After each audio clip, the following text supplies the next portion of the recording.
ఈ అలేఖ్య చిట్టి పిక్కల్స్ ముగ్గురు అక్క చెల్లెల్ని ఉరి తీసేయాలండి. అది ఎందుకంటే నిన్న సోమవారం 7వ తారీఖున ఏది తెలంగాణ బార్డర్‌లోని 6 సంవత్సరాల అమ్మాయిని రేప్ చేసేసి చంపేసాడాడు. వాడి గురించి మీకు తెలీదు. ఎందుకంటే మీరు పచ్చడి.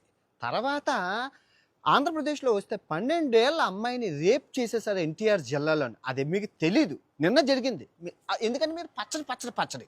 ఆ తర్వాత మళ్ళీ ఆదిలాబాద్‌లోని నిన్న 7 ఏళ్ల అమ్మాయిని ఇద్దరు అబ్బాయిలు రేప్ చేశారు. దాని గురించి మీకు తెలియదు. మీరు ఎందుకంటే పచ్చడి.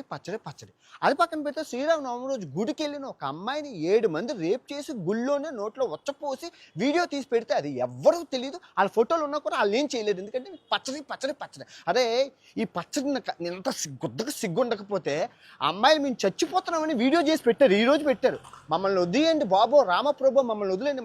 ఇప్పుడు తిట్టిన అమ్మాయి ఎవరైతే ఉందో అలేఖ్య అనే అమ్మాయి హాస్పిటల్ పాలైపోయి చావు బతుకుల్లో ఉంది. దేవుడు శిక్ష చేశారు. వాళ్ళ నలుగురు తండ్రిలైన నలుగురు రోడ్డు పాలైపోయి అడుక్కు తింటున్నారు. పచ్చళ్ళ బిజినెస్ కూడా క్లోజ్ చేసేసారు. యూట్యూబ్ వీడియోలు కూడా క్లోజ్ చేసి ఆయన ఇంకా సావకుండా ఒక్కొక్కటి 10 వీడియోలు మొత్తం 10,000 వీడియోలు న్యూస్ ఛానల్ కూడా వాటి గురించే మాట్లాడుతున్నారు. ఎందుకంటే డబ్బులు ఉల్లిపాయలు టమాటాల కోసం. గుద్దకు సిగ్గుండాలి. పచ్చళ్ళు అమ్ముకున్నోళ్ళు, కూరలు అమ్ముకున్నోళ్ళు, పూసలు అమ్ముకున్నోళ్ళు చాలా ఇంపార్టెంట్ ప్రస్తుత సమాజంలో ఎన్ని వదిలేసి